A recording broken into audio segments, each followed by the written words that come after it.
Hello everyone, good morning, good afternoon, good evening. You're talking today to Liam and Charlotte. Charlotte's here with me. Charlotte, would like to introduce yourself, please? Hi, I'm Charlotte Kelchiker and I'm one of the admissions advisors at Oxford site. And I'm Liam Kilby. I'm one of the recruitment managers here at the business school, and thank you very much for your company. Today we're going to be talking to you around application tips in order to strengthen your application. Now, this specifically is designed to be with the final stage of this year in mind. However, this will also be a general approach to any stage should you be choosing to apply at some point in the future. Can I just ask quickly, please, for people in the questions box, just to write that they can hear me and Charlotte clearly. If you have any audio or technical issues, please let us know. We'll just give you a few seconds to write that into the questions box for me, and then we'll move on in just a moment. Okay, thank you. People are coming through loud and clear. Perfect. Just before we go any further, my email address is on this first slide, so we will have time for some questions at the end. By all means, please do send those questions through at any point that you'd like to during the webinar. If we're on a particular slide that your question relates to and it makes sense to answer your question then and there, we definitely will. Otherwise, we'll try and get to them in some dedicated Q&A time towards the end of the webinar. We might not be able to get to them all, so please do feel free to make a note of that email address and email any questions through to me, and Charlotte or I or somebody from the team will get back to you as soon as we can with answers to those questions. So we're going to make a start. As we mentioned, today is about application tips. Just wanted to give you a quick overview of the school. For people that may have been to Oxford before, this view will be very familiar to you.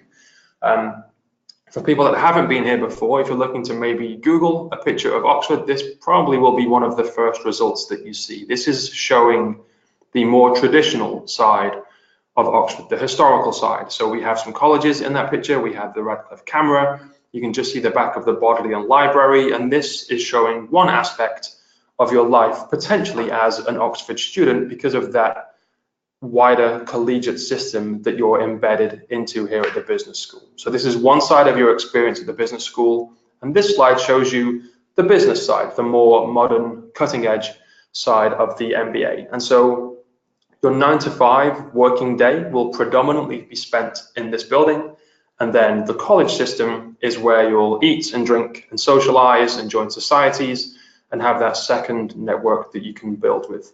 Now, what I would say is we're not going to talk too much about the college aspect on today's webinar, simply because it is about how to strengthen an application. But if you do have any questions around the college system, it can be a little bit of a foreign concept for some people that aren't used to that, then please do send those questions through to that email address that we gave you at the beginning. So moving on just quickly to the breakdown of this year's class. This is just a quick overview of the size of the cohort, so 314 people in this year, 63 nationalities and very international, so only 7% of this year's cohort from the UK. You can see there that the female participants is just around 40%, with an average of 5 years work experience and a median GMAT of around 690. And those final two figures haven't really changed that much over the past few years. That seems to be fairly consistent in terms of the demographic of each MBA in any given year. And so with regards to the application requirements, and this is where we're going to spend most of the time today on the next two slides, these are the minimum requirements that you'll find on our website. And we are going to go through each one in a little bit of detail, just to give a bit more background and a bit more color behind the details here. So undergraduate degree, and Charlotte will, I'm sure, will chip in at some point whenever I say something wrong. Undergraduate degree designed to not necessarily be in the field of business. You can have a field of study that is possibly not related to those traditional areas of business, so finance, economics, or a business degree. But we do ask that you hold an undergraduate degree. The minimum requirement here is around a 3.5 GPA in the US style, or an upper second class degree in the UK style, which is a 2-1 for those familiar with the UK vernacular. Charlotte, do you have anything to add? Yeah, for those of you who have started an application form, you might be wondering whether you need to convert your degree score or classification over to the UK system for us. Rest assured, because we're such an international school and because we do admit candidates from all over the world, that's really our job, if you like, as part of our due diligence when we're assessing and processing your application to make that conversion for you. So please just upload your degree transcripts. Just a soft copy upload is absolutely fine at application stage, and just tell us the overall degree classification that you were awarded. So that might be an alpha scale, or it might be a numeric scale, or it might be a percentage. It really doesn't matter. Just tell us what you got and we will make the conversion for you. We've had a question come in around an MSc, Charlotte. The question is an MSc okay? Would you like to answer that while we're here? An MSc is fine on top of your undergraduate degree, I assume. So if you happen to have completed your undergraduate degree and then gone on to graduate study, then great, tell us about it. Likewise, if you've gone on to doctoral research, perhaps after your initial graduate education, again, that's absolutely fine. Just make sure that you give us details of all of your degrees, and please upload all of your transcripts. One thing I would say though is that having a master's degree doesn't make you more likely to receive an offer of admission to the MBA, given that this is a very vocational program focused on your professional life as well as your academics. It doesn't mean that we prefer candidates with a master's degree. The entry requirement in terms of academic training really is just that undergraduate degree, as Liam has explained. Thank you. We've had a couple of questions come in around, does it matter if I haven't quite got the 3.5 or if I've got the 3.5 GPA in my master's but not in my undergraduate? So let me take this one, and Charlotte, please feel free to add. I would say the requirements you can see on the screen here are relatively set in stone, but also they're not concrete to the terms of if you haven't quite got that 3.5 GPA, that means you should not be applying. We do look at all of your aspects of your application in a relatively holistic view. And so if you're thinking, well, I've got a 3.3 or a 3.4, I didn't quite meet that 3.5 requirement, can I not apply? I would say that is absolutely not the case. Please do still consider your application. You could have strengths elsewhere in your professional experience or in a high GMAT or GRE score. And there'll be other aspects of your application that can, maybe outweigh a slightly lower GPA or a slightly lower GMAT score, for example. So please don't be discouraged from applying if you don't meet the advertised minimum requirement for any of these criteria. Charlotte, would that be fair to say? Yeah, absolutely. Good advice. Yeah. So moving on to professional experience, you'll notice on our website that the minimum required is 2 years of professional experience. That is full-time paid experience, so internships, for example, that were done in the summer of an undergraduate degree probably would not count towards that 2 years. The previous slide showed you that the average number of years of work experience is around 5 for the class as a whole. My advice here would be, think about your professional experience with a wider lens of how it fits with your post-MBA career goals. And we'll talk more about that a little bit later on the following slide, but it's very important, if you have that bare minimum of 2 years, that you're not trying to maybe pivot too much in your application. That makes us worry that your post-MBA goal might be a little bit too ambitious for somebody with just 2 years of experience and a 1-year MBA. So think about your work experience in a mindset that follows a realistic and logical path, that once you add a 1-year MBA to what you already have, it all adds up to the right balance of aspiration and realism in your post-MBA career goal. Just roughly speaking, while we're on professional experience, it's worth noting that about 2/3 of the class in any given year will be looking to make some kind of pivot. And so that is completely acceptable. Please feel free to want to make a change. Just bear in mind that we will interrogate you in a polite but quite strong way if you're looking to make too many changes with a 1-year program. This is a very important part of your application. Yeah, just one tiny thing to add, really. One of the materials that we ask you to upload is your CV or your resume, of course. And we would prefer this to be just one side, which is quite a good exercise in itself to really try and distill all of your experience just into one side of information. You can upload your own style CV, that's absolutely fine, but for those of you who maybe don't really know where to start when it comes to a one-page CV, there is actually a template available on the application system that you're not obliged to use, but you might find that useful to help you pull out the most salient points about your experience. And one final thing that I would say just on experience there, we've had a couple of questions. I have less than 2 years worth of work experience. Can I still apply? And again, the answer is yes. Please be aware that you would need very realistic career goals to outweigh the fact that you don't have the years of experience that we look for. And the reason that we look for these years of experience is so that you can contribute to the class. You can bring examples of things that you have already experienced in your working life into the classroom, so that when the faculty are talking about a certain principle or a certain example, you can both relate that to what you've already been through, but also bring your own opinion to that discussion. And so that's very important for you to be able to do that. A profile that might be able to get away with maybe less than 2 years worth of experience could hypothetically be something that is going back to an existing business that they've started themselves, or potentially somebody who might be sponsored by their company to go back to work for the same company. That is a very realistic career goal. Clearly, there's no risk there because you're being sponsored and you're obligated to return. So those kind of profiles might possibly be looked at favorably, even without 2 years worth of experience, but as a general minimum, we are looking for that too. So GMAT or GRE score, we don't really have a preference on which one of these you pick. Find the one that suits your strengths in the most efficient way and go for that one. The minimum requirement here is around a 650 on the GMAT or equivalent on the GRE, and that equivalent is around a 160 on the verbal section and a 161 on the quant of the GRE. That will give you the equivalent of a 650 GMAT. Now, clearly, the higher the score you get, the more competitive you are. Our median GMAT score for this year is around 690, as we mentioned earlier.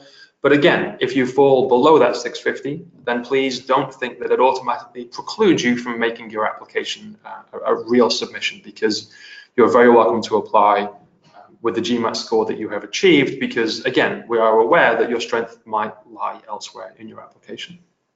Yeah, I think that's sound advice. We look for a nice balanced scorecard, just for some of you who have maybe taken a test and see that your scores are a little out of whack. Let's say that, for example, your verbal component is really strong, but your quant is weaker. I would suggest if you take one of these tests the first time and you're really not satisfied with the score and you know that you can do better and achieve a score that better reflects your true capabilities, that you do retake. You quite often see significant uplift between test attempts, but also an advantage of retaking the test is that you can be a lot more tactical about how to spend your revision time. So you really are just focusing in on those weaknesses in your test performance. One thing you will need to make sure is either test that you take, that you name us as one of the institutions that you would like to share your official scores with. We ask you to upload your copy of your test results, but unless you've named us as an institution that you wish to have access to your official scores, we won't be able to verify your marks. And that's a really important part of our processing duties. So do make sure that you list Saïd Business School, University of Oxford, as one of the institutions you're applying to, please. And one final thing, just on GMAT or GRE, and Charlotte, I'm sorry if you just said this, I don't think you did. The test should be no older than 5 years. So that should have been taken within the previous 5 years. If you fall outside of that window, then I'm afraid you will have to take it again. And that's 5 years up until the point that you submit your application.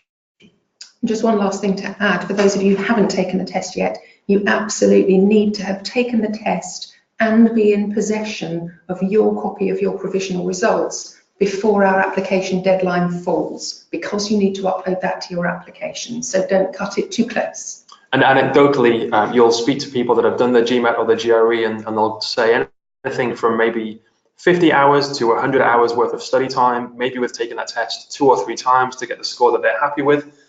So please do bear in mind that this can sometimes be the most time-consuming aspect of your application. So plan ahead and plan accordingly to make sure you get those scores in time to upload them, as Charlotte said, before our deadline has passed. Moving on to the essays, we have two currently that you'll have to complete. They're relatively short. The first one is only 500 words, and the second one is 250 words. And the first one will ask you to consider a statistic or a trend that shocks you, and how you might be able to use the MBA to address or reverse that trend. This can be anything that you would like it to be. It doesn't have to be about traditional business. It can be about something that you feel passionately about, something that has driven your career so far, something that is linked to your post-MBA career goals. A small piece of advice here is that some people think that because Oxford is very keen to explore the intersection between traditional business and social responsibility, that we're looking for essays that are written about those global social challenges. And that isn't necessarily true. I think, speaking from myself, I would much rather see an essay that is linked to your experience, to your passion, to your goals, than something that is a global challenge such as global warming or fresh drinking water or climate change. Because if that isn't linked to what you're looking to do, it can feel a little bit like a disconnect from the rest of your application. So it can be quite micro, it can be quite macro, anything at all that you think you would like to write about. Just make it relevant to you as an individual or relevant to your career, and keep that theme that you should be getting across in all of your application requirements in that one piece. The second essay is much more just tell us something that we don't know about you, that we can't find on your CV. And so my piece of advice here is do something that allows you to stand out from the crowd. We value personality, we value emotional intelligence and self-awareness just as much as the things that you can see on the screen in front of you. And we'll talk more about those in the next slide or so. But if you can find a way to show your personality and to show what drives you, what motivates you, a little bit about you outside of the traditional business world, that is a really compelling use of that second essay. Some people might use it to try and address a GPA that they think actually it's a little bit low, so let me use that essay to explain why. Some people might use that to explain a low GMAT or GRE score. And I personally think, and I'm sure Charlotte will have some thoughts in a moment, that can be a bit of a missed opportunity, simply because if we have concerns about your GPA or your GMAT, we may address those in an interview. If we have real concerns about those, then you may not be selected for an interview, and a 250-word essay probably won't save you from that. Charlotte, do you have any opinion on this? Yeah, I agree with you completely, Liam. I think that's really sensible advice. You can use the second essay to really add a great deal of colour to your application. Thinking here about, for example, your professional experience, it could be that you are not actually a manager at work, let's say, but that doesn't mean that you can't come to the MBA demonstrating leadership experience or indeed potential. It could be that outside of work, you are perhaps running a guide group, or you're a qualified counsellor or a mountain expedition guide. I don't know, it could be any of these things, but an extracurricular activity, if you like, that really speaks to a quality that would be very useful for the committee to know about, and something that we might not pick up from your CV or from your professional work experience as described on the page. We've had a couple of questions around the topics of the essays and do they stay constant. They will change from time to time. The essays that we've just talked about, we've had now for the past couple of years. There's a chance that they may change before you choose to apply. If you're applying in the April deadline, then no, they will not change. It's possible they may change over the summer or a year from now.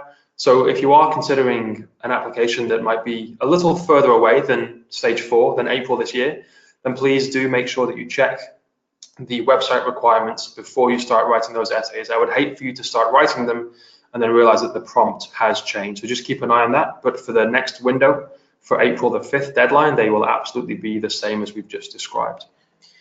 With regards to references, we'll ask you for 2 of these. It can be 2 professional, it can be 1 academic, 1 professional. It's really up to you. I would say here, try and find the 2 people that know you the most. Some people try and find the most senior person they can in their institution, thinking that a letter from the CEO will carry more weight than a letter from maybe their direct supervisor or from one of their peers.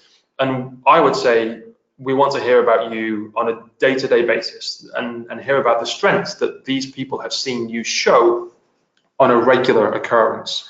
Sometimes there's a bit of separation between the position you might hold and the C-suite level of managers that are in that organization, and so they can't talk about your strengths in as much detail as maybe your direct supervisor or a colleague can. So don't fall into that trap, but choose basically anyone that you would like, that you would think would write a compelling reference for you, that knows you incredibly well. Charlotte, any thoughts here? Yeah, I think that's absolutely right. It's really not about job title to impress the committee. It really doesn't work that way. It can work to your detriment. We ask your referees to rate you on a scale against half a dozen or so different competencies. And what's really disappointing is if the referee can really just say that they haven't observed that competence over and over and over again, and then the reference letter that's uploaded really doesn't add a great deal of colour and context and background as to why they have rated you in that way. It just becomes really clear to us that they don't really know you.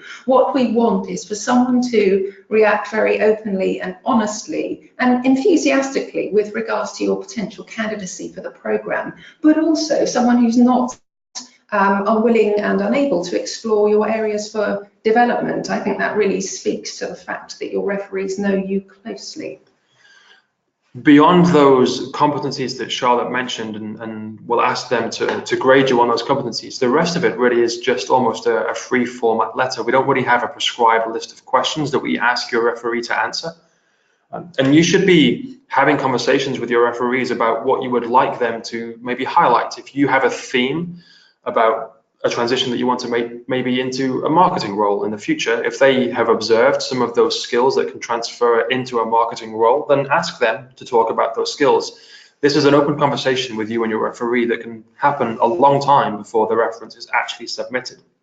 We had a question, Charlotte, if you don't mind taking this one, around when are the references, when are they submitted in terms of the deadline? Do they happen before the individual submits? Do they happen at the same time? Right, yeah, excellent question. Now, when you are putting together your online application, for those of you who haven't started your form yet, the way that I would always encourage a candidate to go about this is to register their own details on the application form, and then task number 1, register your referees. Now, you should already have spoken to your referees to make sure that they're ready, willing and able to act as a referee for you. Tell them when the application deadline is, get them registered.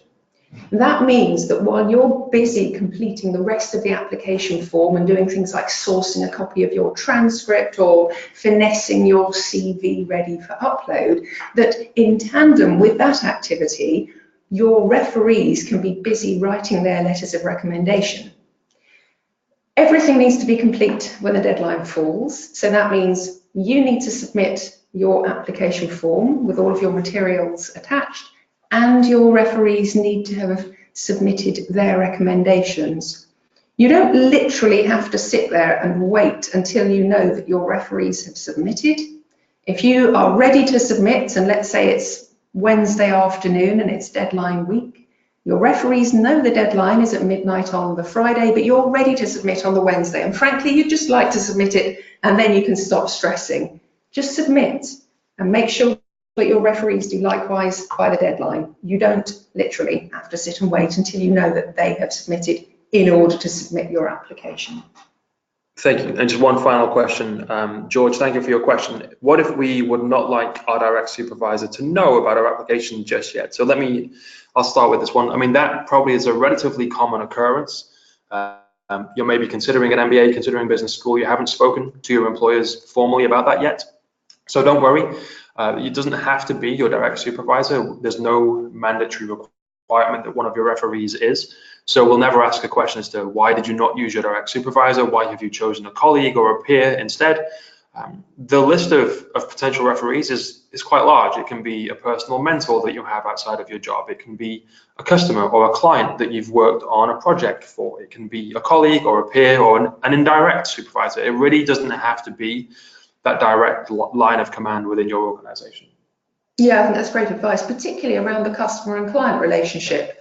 Quite often it's the clients that you've worked with over the longer term and you've delivered perhaps a number of pieces of work for or collaborated closely with who really know you in terms of what you can do and how you go about it. And they can provide very, very powerful insights. And just one final question. I know the last question was the final question, Charlotte, but we've had another one come through. What if my referee misses the deadline? Right, well, let's hope that doesn't happen, because a deadline is a deadline. So that's why I recommend that you warm them up to the idea and tell them when the deadline is really early. So the deadline isn't until the 5th of April.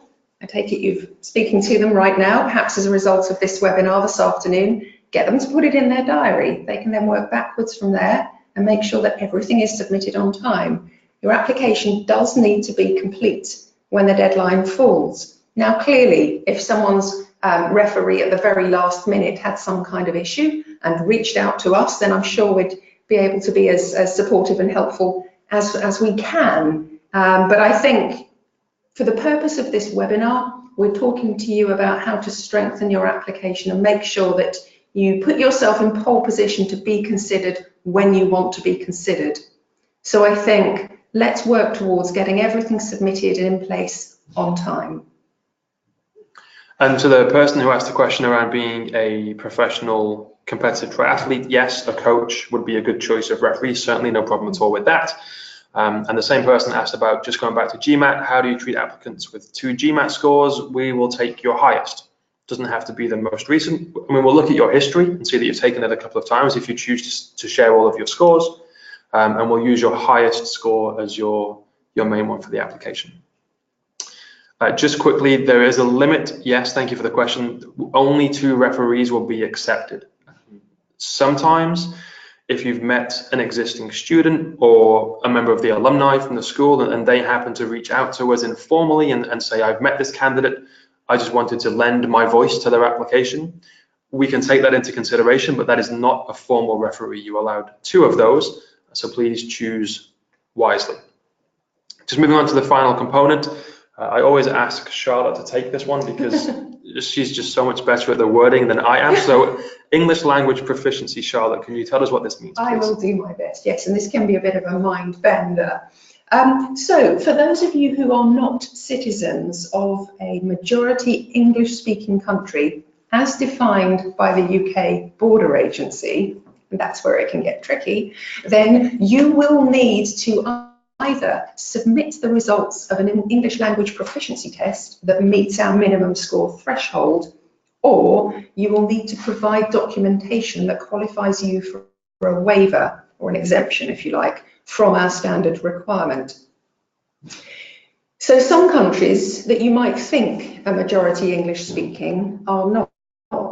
A good example of those might be India and South Africa, for example. So a lot of tertiary level education in these countries is all conducted in English, and the primary language of business in these countries is also usually usually English.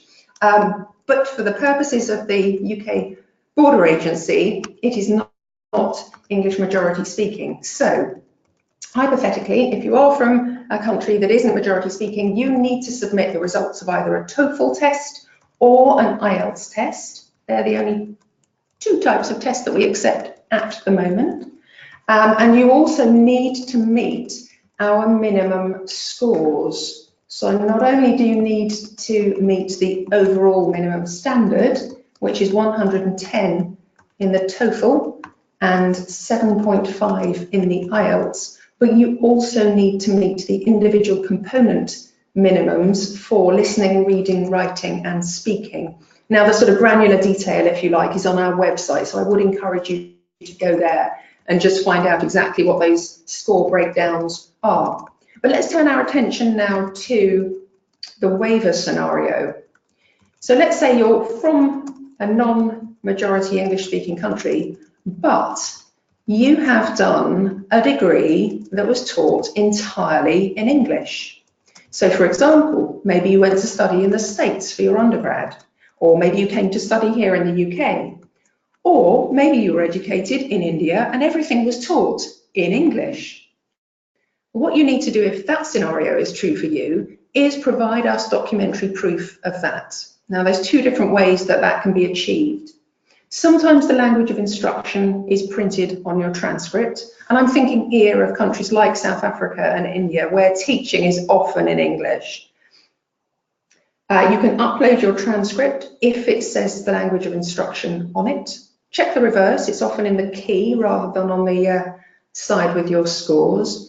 Or alternatively, approach your university for a template letter. It's such a common request. Your university registry, I'm sure, will be able to provide you with such a letter really, really easily. It's a very, very common request, as I say, so it will not fox them at all. You going to them saying, can I have a letter to say that my degree was taught in English? Now, clearly, if you were taught it somewhere like Australia or the UK or the US or Canada, just upload your transcripts, because we know that institutions in those countries are going to have taught in English. Now, if you are in a position where you need to take the test, you need to take it before you apply, because similar to the GRE GMAT, you need to upload your copy of your results so that we can see your test results and also verify the fact that you do meet all of the minimum thresholds. And that language test needs to be up to date. So it needs to have been taken within the last 2 years before you apply. Okay, so make sure that that test is nice and up to date. And again, just to recap, either TOEFL, that's the internet-based version, or the IELTS are the two test types that we accept at the moment. Thank you, Charlotte. So clearly, everyone that's listening, a lot of questions are coming through, and each individual circumstance might require its own answer. So I'm not going to address too many of those questions now, but please do email me with those questions, because your personal circumstances might be different from the person that's coming through with a similar question, and I want to make sure that you get the right advice. So please do send that through.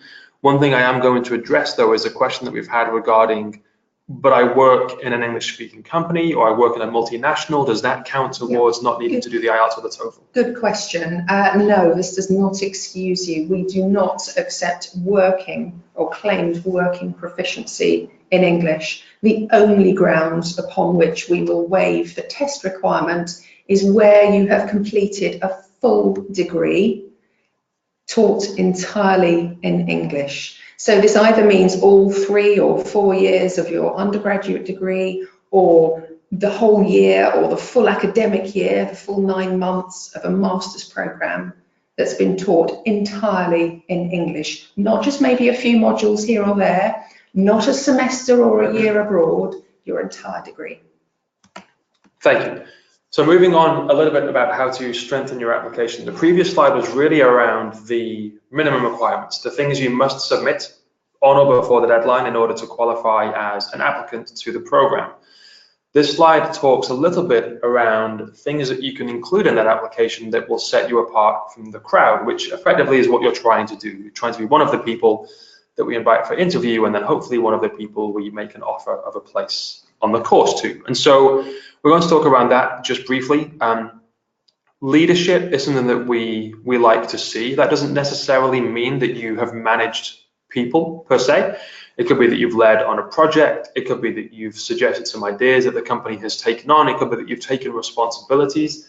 Generally, just a growth in responsibilities throughout the career that you've had so far is something that is encouraged. And so when you consider the words on these slides, I would say these are not essential. If you don't have that leadership compared to maybe the person next to you, that isn't going to be anything that makes or breaks your application. These are just ways that you can strengthen your application. They're nice to have. They're good for us to see.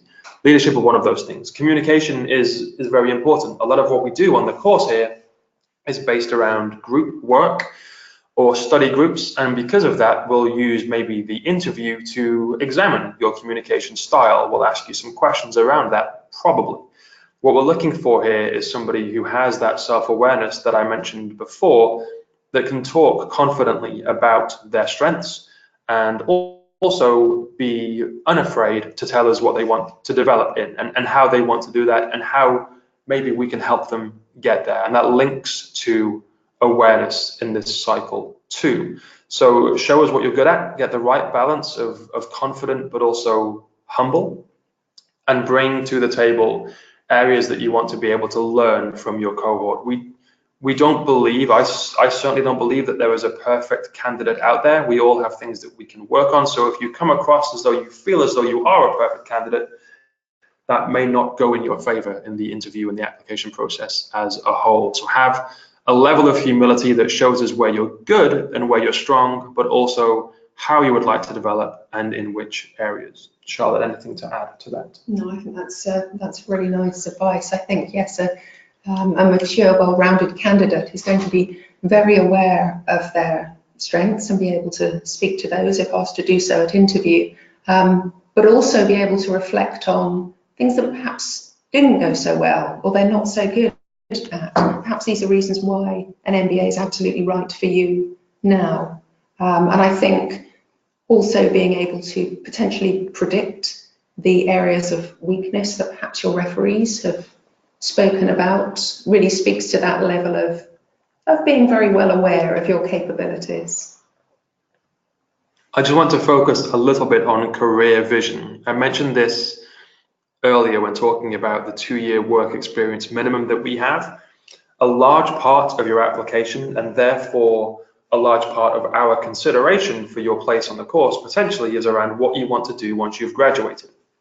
Now, as I mentioned earlier, a significant number of people are looking to make some kind of pivot. That could be moving geography or moving industry or sector or changing their job role. Some people want to change all 3 of those things, which is fine, but be aware that sometimes a 1-year program may not be a long enough time for you to learn new skills or build new networks or get the experience in the desired target field to make that transition a success. And so we will ask ourselves these questions when we look at your application. So one of your jobs in your application is to show us that you have a sensible but challenging career goal in mind. This is very important for you to do, to the point where if we just go back to the essays for a second and those word counts, 500 and 250 words for the essays, the questions around your career in the body of the application itself has no word count. And so we're looking for a good amount of detail, and it will ask you things like, what sector do you want to work in? What geography do you want to work in? Do you have a couple of companies in mind? And how do you know what those companies look for when they recruit MBA talent? And how do you already fit that profile? And if not, what steps can you take between your application and joining the program, or whilst on the program, to fit that profile further? So we are looking for a good level of detail here. Please have a plan B. We'll ask you what your plan B is. If plan A doesn't work out, what is your next option? And plan B probably should be very realistic. Plan A should be the aspirational, the ambitious goal, still within your reach, but will take some hard work to get there. Plan B should be, if plan A fails, I know I can fall back on this. So an example might be, plan B might be going back to the company you work for currently, while you then carry on working on your plan A over the subsequent few years. But I cannot stress enough how you frame your career goals affects the decision that we make to possibly interview you and then offer you a place in the course. Charlotte, any other detail you want to share? Yeah, I think as part of your due diligence as a potential student here, you're going to be looking at a number of schools and what that school offers. And I think Liam's absolutely right in terms of career outcome. You need to almost strike that sweet spot between ambition and reality. It is a 1-year program, as we've said. This is not a 2-year MBA. It's a 1-year program. So you're going to be very busy just keeping up with the course and just generally getting the most out of the year here at Oxford and all of the other amazing activities that are going to come your way during the year. And on top of that, you want to try and affect that career switch or acceleration. So it does need to be grounded in some sort of reality. So I think when you are doing your due diligence, talk to people that have been here, that have studied here, and maybe now have the kind of job you want.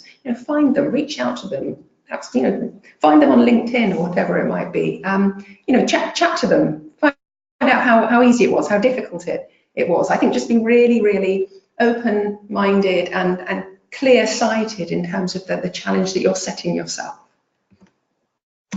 Thank you. And so just briefly, as you may or may not know, this year we've had 4 application deadlines. 3 of them have obviously passed. We have 1 left, as we mentioned earlier, April the 5th.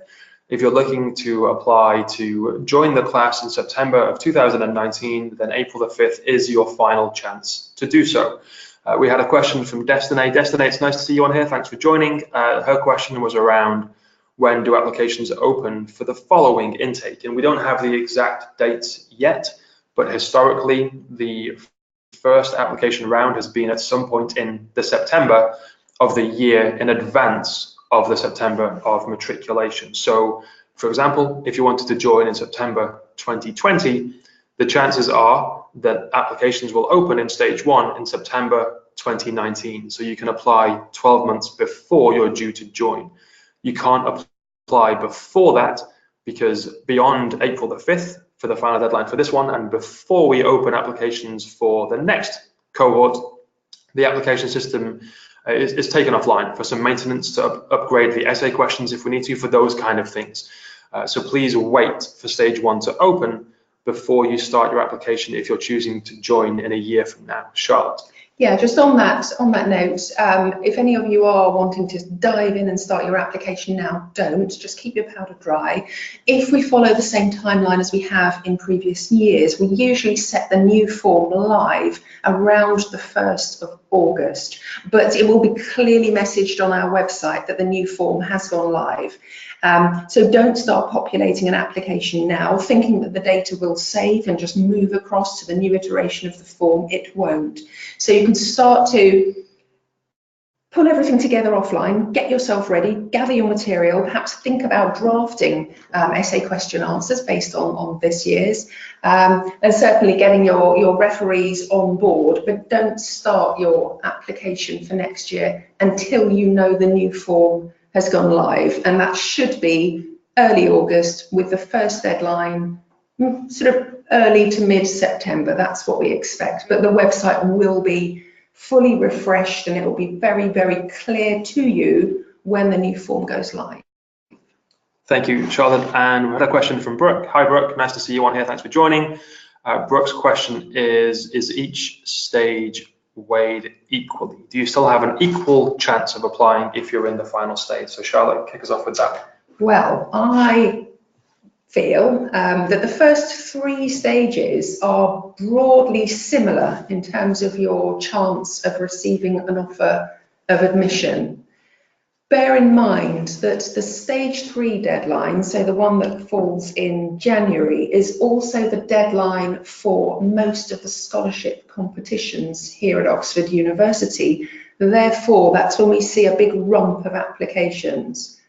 Those candidates who apply in stage 4 are likely to perhaps not need scholarship funding as much as applicants in prior stages.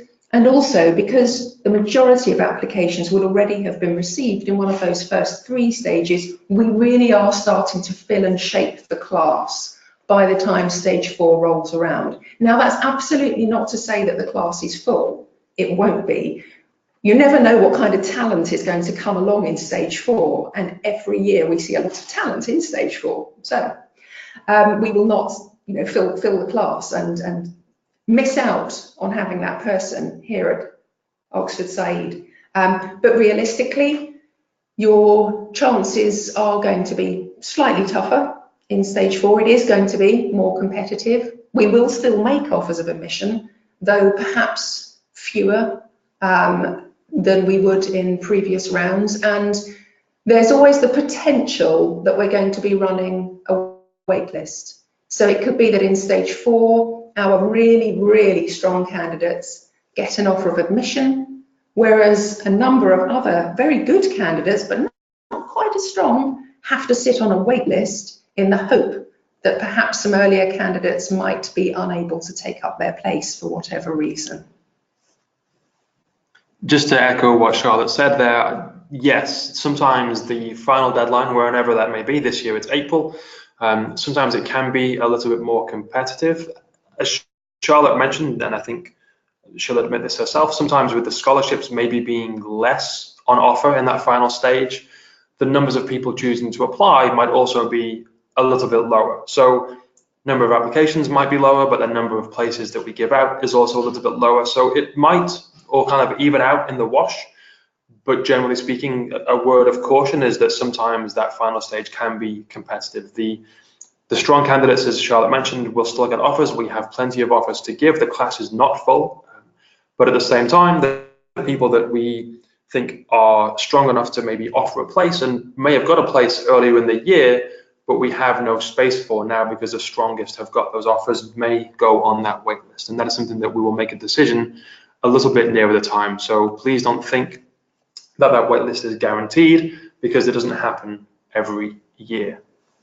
One thing I'd just mention on that point is that if you are considering an MBA pretty seriously, but you're really not that wedded to either starting it this year or next year, you'd need to ask yourself a few questions. I think if you're putting your application together for potentially stage 4, but you think, I'm rushing it a bit, my test scores are not that great, I know I could do better, given that it could potentially be that bit more competitive, my advice would be, do think quite carefully about postponing your application and making sure you're in stage 1 for next year. That gives you the chance to put together a really, really compelling, strong application, maybe extra time to retake a test. Maybe also that extra year in the workplace gives you opportunities to be exposed to really cool projects or taking online reports or perhaps some international experience, something that ultimately might make you a stronger candidate when you finally come to Oxford Said. Having said that, if you really feel that your application is in good shape and you're ready and you want to start here this September, then absolutely go for that stage 4 deadline. Thank you. We've had a few questions come through around what can we do in the meantime before applications are submitted to get to know the school a little better. So that leads on to this slide quite nicely. For the people that are asking when the next open day is scheduled for, if you go onto our website, look for the MBA program and look for the events, you'll see all of the upcoming events, webinars such as this one. We have an online information session which will be much more around the curriculum of the program, the careers support you might expect. That's happening on March the 13th, for example, so feel free to register for that if you want to. We've had a question around open days. Can you visit outside of those formal open days? And yes, you absolutely can. We ask that you give us a little bit of notice. There is a campus visit form on the website that you can fill in with a proposed date of coming to see us. If you can give us at least 5 working days notice, that would be much appreciated. But in theory, you can come at any point you want to. We'll try and put on a couple of events for you. You might be able to sit in on a lecture. You might be able to meet an existing student. Those things will definitely happen in the open day, but outside of those formalized days, we might still be able to do that for you. At the very least, we can meet you, we can show you around campus, we can answer your questions. You are very welcome to come at any time that you would like to. Just on those next steps, again, just to reiterate that preparing for your GMAT or your GRE can be the one that takes the most time, so please give yourself ample opportunity and time to get the score that you think you would like. But generally, just keep in touch. Come and see us, sign into some webinars. We travel into market relatively often, and so if you look at that events page, you'll see where we are overseas and when. Come and see us in market. We'll always have alumni that are there working in those places that are really nice to just hear their experiences and their stories post-graduation. And we look forward to receiving your application whenever the best time is for you to put your strongest foot forward.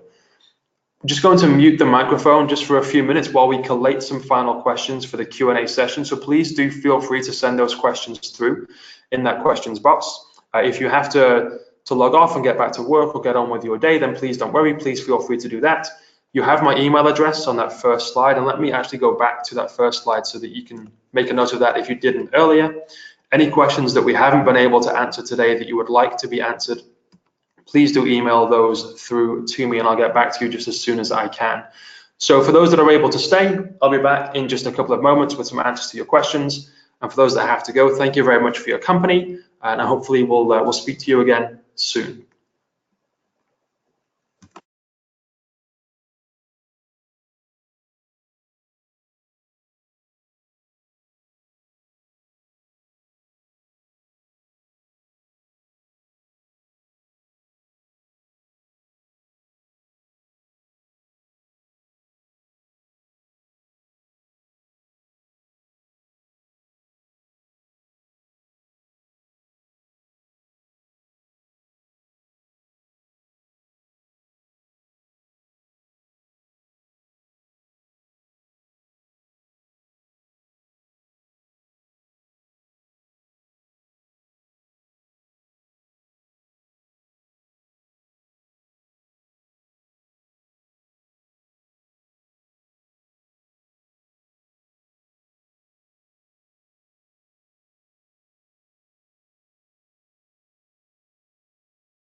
Hello, everyone. Thank you very much for sticking with us. We've got a few questions that have come through that we haven't already addressed, or similar questions that we haven't already addressed earlier in the webinar. There's only really a few of them, so we're going to do those few, and then we're going to disconnect this session. So question number one is, if you're on the wait list after the final deadline, and I assume you're not successful in terms of coming off the wait list, will your application be rolled over to the September deadline, the first deadline of the following year? That's the question. Charlotte, would you like to answer this one? Yeah, that's not normally the case. So if you are placed on the wait list, we will communicate to you that that's the fact, and we will let you know at that point what that means for you. But by and large, we would not automatically do that. We would not automatically offer a deferral of a place. It would be, you are on the wait list. The waitlist will close on date X, so later on in the summer when the class really shakes out and we know whether people are potentially